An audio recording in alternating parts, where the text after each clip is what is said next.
Hey guys, how's it going? It's Target here, and today I'm going to be talking about something that's kind of driving me a little bit crazy. Maybe it's just me, but you know what? I think that there's other people that have definitely experienced this in the NHL community, the NHL YouTube and Twitch communities. I think that there's a little bit of favoritism going on, but you know what? Let's get into it here a little bit. In the background, you're going to find some nice, fancy EASHL gameplay. That's right. It ended up being just 2-on-2 with goalies, and needless to say, we get up early, and for some reason our goalie quit, so we ended up without a goalie for almost the majority, or we ended up with a computer goalie for the majority of the game. So what I wanted to talk today is about EA Sports and how they treat some of the YouTubers out here, namely myself.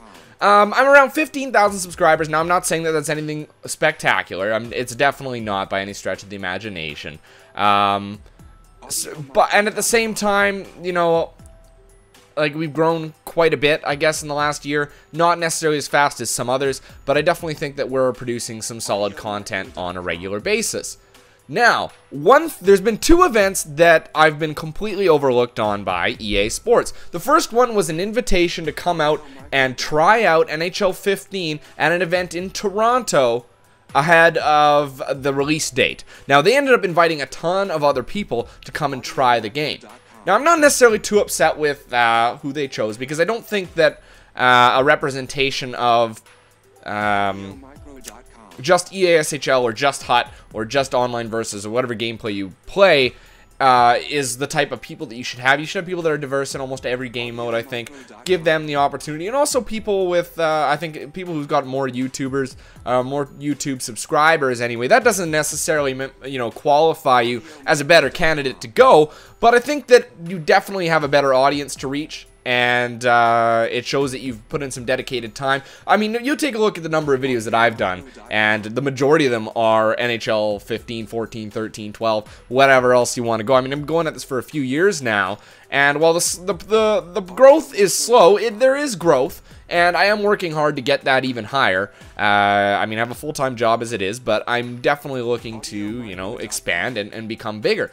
Now, one of the things that irks me a little bit is, and I'm not bashing anybody that went, you know, you went, you got your invitation, good for you, but a lot of them, all they do is bitch about, you know, glitches and stuff like that. Not necessarily glitches, sorry. Well, I guess glitches in the AI, we could say. They didn't like the way the AI played, or, you know, they wouldn't support them properly. Yet at the same time, you know, Bacon said it before, I think. He was talking about almost the exact same thing. He was talking about how, he showed glitches in the game where the net goes flying off the ice, or, you know, you hit a guy 30 feet into the air. Things like that he was talking about, and he didn't get the recognition. Now, you take a look at a 50,000 subscriber guy who didn't get the recognition from EA. I'm a 15,000 subscriber guy trying to kind of make the same point. Maybe I don't have the strongest leg to stand on, but I think that I definitely have some valid points. I mean, alright, so that's just event number one. Now, event number two, after EA released NHL 15 without any of the game modes, they said, you know what, we're going to be putting together a team of people who are going to be dedicated towards improving NHL 16. That's right, NHL 16 EASHL. Sorry for leaving EASHL out. Here's what we're going to do in the future. We're going to bring in some people that will be able to work together, put some heads together, and make some decisions on what might be available in NHL 16. All right? Now, right after EA put out that video, or right after EA announced, that they wouldn't be including EASHL among other things in it, I released a video called Why EASHL in NHL 15 Not Being There is a good thing. I released a video about that. Did that get any recognition? Absolutely not. I defended EA for their decision at that point in time. No matter how wrong of a marketing scheme I thought it was, I tried to look at the situation as the glass half full. Now, for this, they called it the NHL Community Committee, is what they called it. There were going to be, 4 people selected from the NHL forums powered by EA. And then there'd be 2 people selected from Operation Sports. I believe those are the numbers that were correct. And then what would happen is it'd be put to a vote where the entire community would vote on who they wanted to see go and represent them. All right? Here's the kicker. I put in my application both on the forums and in Operation Sports, and I wasn't even considered for either of them. Not even for the vote. Not even for the vote. And there are people going in, and I'm not just saying this because of my subscriber count, but there are people going in there with 4 or 5,000 subscribers or fewer. There are people going in there that haven't released an NHL 15 video yet. There are people going in there that haven't released haven't even played NHL 15 for the next gen yet, let alone for the current gen. I bought both copies for this. Both copies. I play NHL 15 for the 360 and the one. I paid $140 for 2 games, and I don't even get into the vote. There is something wrong there. Now, what is it that I've done to EA that's pissed them off so much about me? You know, EA Sports follows how many people on Twitter? Let's take a look right now. I'm going to type it in right now, and I'm going to see how many people EA Sports NHL follows on Twitter. Whoops.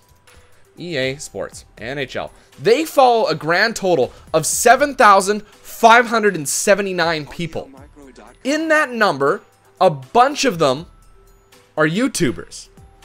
Now, recently I was followed by Rammer. That was a little while ago, but that doesn't seem to make a difference.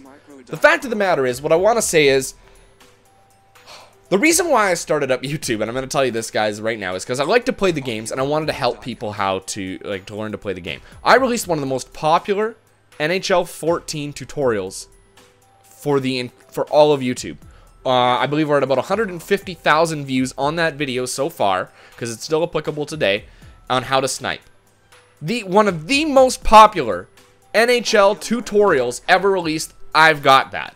Yet at the same time, people who all they do is release HUT videos, time and time again, are going in to the EASHL, NHL community. Tell me where I've gone wrong. Is it that I make fun of EA? Is it that I give them a hard time? Maybe. But I think that if they're listening to this, if they really want to have a real person out there who can make a poll for you guys, it's somebody who can criticize you, but at the same time, realize where you're making strides. Now, a lot of people didn't understand my NHL 15, why no EASHL is a good thing. It wasn't to pander to EA. They dropped the ball, plain and simple, and you know what? They know that. They don't need 100,000 people continuing to say it over and over and over and over again. That's not the way it worked. I wanted to shed light on the situation in a different light. A different light. They've got the red light going, and I wanted to give a little bit of green. Show you what's going on, where the positives could be found. And you know what? I thought that with that video, and with the amount of experience I have with EASHL, that I would be a shoo-in to participate in this event. Apparently not. Apparently, you still need to put out just HUT videos to get in. Now, there are a number of candidates in there that I totally agree with their selection. I totally agree with them being in the vote. But then there's another bunch of people that I'm wondering, how the hell did you get in? How the hell did you get in? Do I need to make a video covering every single release of news that EA releases? Do I need to retweet every single tweet that they put out? Do I need to repost every single Facebook post that they put out? Do I need to do that in order to get some kind of recognition? It's insane. You've got an entire audience of untapped potential with me. I guarantee you there's people out there that maybe only just watch me as their NHL source. Maybe they don't like anybody else. Those are the people that you want to reach to. I don't know. I don't know if it's just me. I may not put out too many EASHL videos of gameplay, but every time I do target talks or a targets tirades or anything like that, it's always EASHL. It's never HUT. A lot of people do their talks with HUTs in the background. That's because that's all they play. All I play is EASHL, boys. That is everything that I pick up, and that is everything that I put down. I love the game mode. It's the best game mode in the game, and I still play 360 more because of it. Now, if EA can't understand why that is, or can't understand what kind of a candidate that I am, you know what? I guess that I'm done. I guess that I'm done trying is what I'm getting at. And you know what? It's not going to change my life, but I think at the same time, I think that just having that recognition that you're doing something good. Now, I know my subscribers are the best. You guys truly are some of the best subscribers out there. You really support me. A lot of positive comments on all the videos, and I really enjoy that. All right? I really enjoy that. But you guys also hold me accountable too. You know, you make sure that I hear about it when I'm doing something that you don't like. All right? And that's the best part about YouTube, is having that back and forth. Wouldn't it be nice if I could get that back and forth with somebody above me? You know what I mean? That'd be really nice. I just feel like I'm being overlooked all the time. All the time. And I think that because of it, it's hindering my growth on YouTube. A lot of these YouTubers that actually have kind of a partnership with EA, some communication there, get promoted. Guys get their tweets retweeted all the time, and all they're doing is giving away hut cards. That's all they're doing. They're not teaching anybody how to play NHL 15 better. They're not teaching anybody, you know, telling them about the game and making them understand why these things are. That doesn't happen. It's hut, hut, hut. Why? Because it sells. And you know what?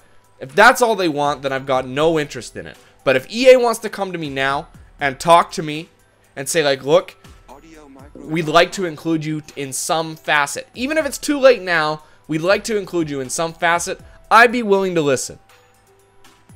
But if they don't, I honestly don't think that I could ever feel like I want to be a part of that. I don't want to be a part of that. If at this point in my career, if you can call it that, I'm not being recognized at all, not even a shred, not even into the vote, then I don't think that I'm ever going to be, and I might as well see you later. You know what I mean? It's just frustrating. It's just frustrating. But anyway, guys, if you can get the message out there, retweet this, share it, tell your friends about it. You guys can be a tool for me to use. You guys are my resource for ideas and suggestions for this game. You know, when you guys post comments on my videos about things that drive you crazy about the game, that is advertising to EA saying these are the problems. These are the problems. They're going to see those things. Whether they like it or not, somebody's going to come across your comment and they're going to read it. Somebody somewhere will tell somebody, and then the right person will hear. And the next thing you know, something changes. And that's the main thing, is that we make change. And that we have the right people making change. Not just people complaining about AI all the time. Give me a break with the AI. Now, do I have my complaints about AI? Yeah, but I don't think it ruins the game like a lot of people do. Definitely not. There are aspects that could be improved, but for the most part, a solid on-ice product, plain and simple. Alright guys, well, I'm not going to beat a dead horse anymore. You guys get the point. I hope you guys don't hate me for this video, but I feel like it's needed. I've needed to say it for a while, and it's something I've needed to get off my chest. So, if you can understand that, I really appreciate it. If not, well, you know what? Maybe you will at some point, or maybe I'm just totally off base. I don't know. Anyway, I'm going to leave it there. Until next time, until next time, guys and girls and EA. I'm Target Audience. You can find me at TargetAud18 or here on YouTube, Target Audience 18. Until next time, I'm Target Audience, and I'll catch you guys out on the ice.